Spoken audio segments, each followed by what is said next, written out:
We come now to the 9th visit, where we shall analyze the 9th principle of success, which is personal initiative. Personal initiative is the dynamo which starts the faculty of imagination into action, in the process of translating one's definite major purpose into its physical or financial equivalent. If you aim for success above mediocrity, you will need to learn to act on your own personal initiative, because your success is something which you must achieve for yourself without someone telling you what to do or how to do it. Incidentally, Cyrus H.K. Curtis, the former owner of the Saturday Evening Post, and one of my collaborators in organizing the Science of Success philosophy, was responsible for a motto on personal initiative of such great importance that I want you to have it. Said he, "There are two kinds of men who never amount to much: those who cannot do as they are told, and those who can do nothing else." Of course, Mr. Curtis's implication is very clear. He implied that those who amount to something worthwhile in life are those who move on their own personal initiative without being told what to do or why they should do it. The men who stand out in the minds of the public as the greatest successes from the days of George Washington on to the present are those who chose their own occupation, business, or profession, and moved on their own personal initiative in achieving their purpose. And those who are getting ahead most rapidly today, no matter in what position they began, are those who promote themselves to a higher place in life by acting on their own personal initiative. The habit of personal initiative not only inspires one to move on his own responsibility, but it also influences him to carry through until he completes that which he undertakes in a manner pleasing to all concerned, because he knows that a winner never quits and a quitter never wins. And right here is an appropriate place to say something I perhaps should have said before, namely, that a big success is made up of a great number of little circumstances, each of which is so small and seemingly insignificant that most people pass it by as not worthy of notice. Some may think, for example, that the habit of personal initiative is unimportant, but we have only to take a look at the record of some of our greatest successes to recognize that personal initiative was an important factor without which they never would have achieved success. For example, no one told F.W. Woolworth to start a 5 and 10 cent store. The idea was his own. He acted on his own personal initiative in putting his idea into action, and lived to see it yield him a fortune well above $100 million. My distinguished business associate, W. Clement Stone, started his insurance business on his own personal initiative with an operating capital of only $100. But he followed through on that same personal initiative and made his humble beginning yield an annual gross income of many millions of dollars.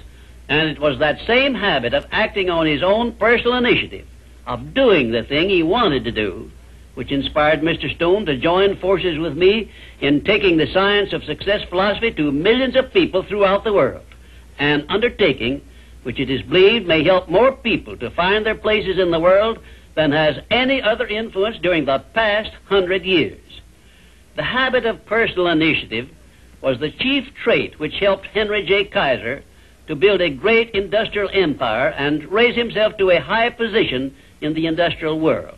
It was this trait of personal initiative which inspired Mr. Kaiser to pile up such an enormous record in the building of ships during World War II, despite the fact that he had never built ships before.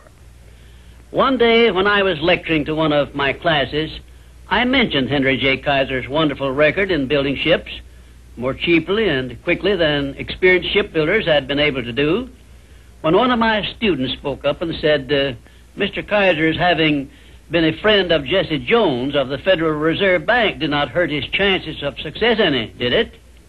Well, for a moment it looked as if that question had placed me on a spot. But I soon recovered my composure and came back with this reply: no, his knowing Mr. Jones did not hurt his chances, but think of the thousands of industrialists, many of whom may also have known Mr. Jones, but did not use their personal initiative in getting his financial help. Personal initiative is one quality which inspires one to form friendships and to make contacts with people who can be of aid to them in times of need.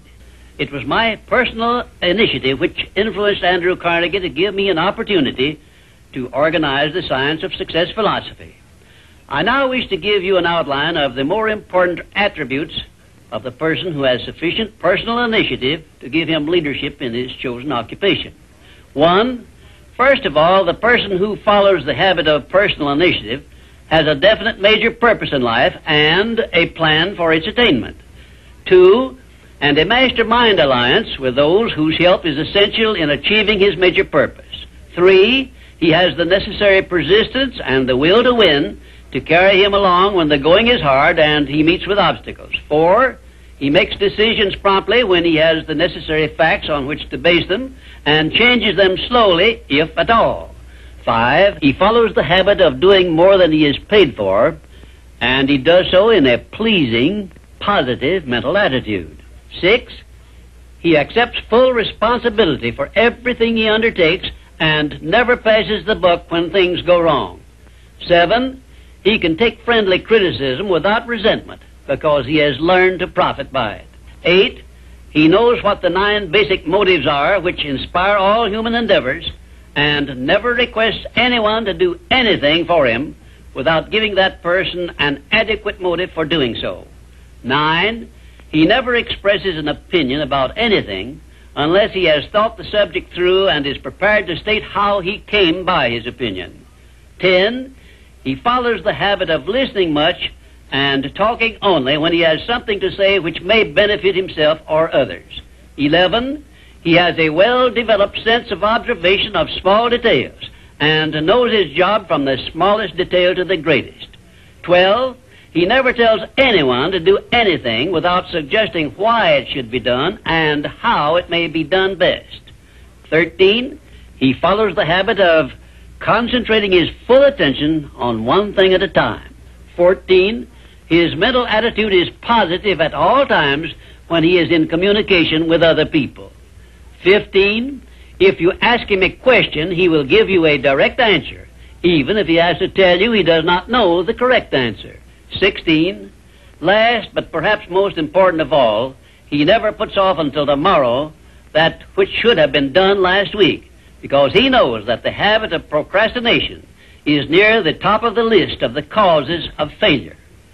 If you can rate OK on each of these 16 traits of personal initiative, you are a leader in your field of endeavor.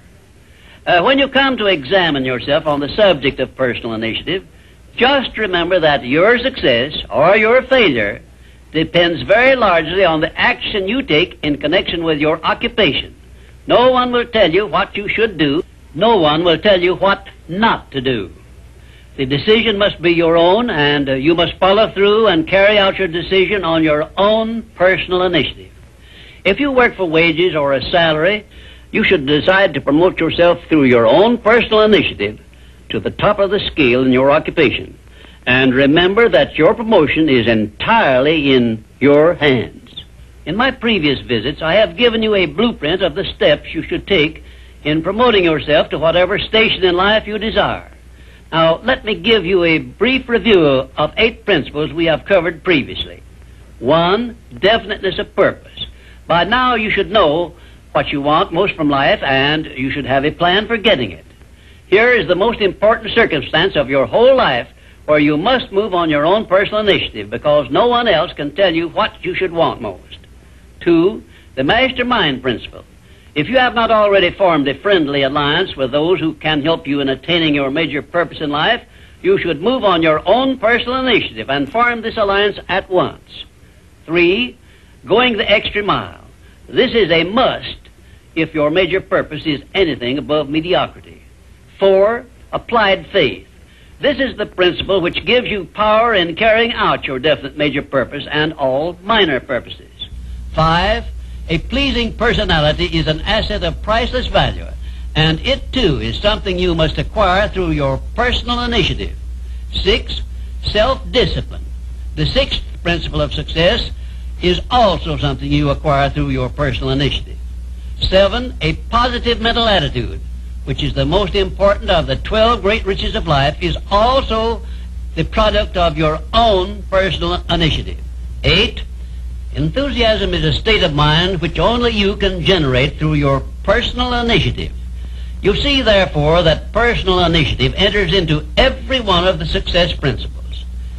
And now, until our next visit, may I remind you that there are two types of people who never amount to anything. Those who will not do what they are told, and those who will do nothing else.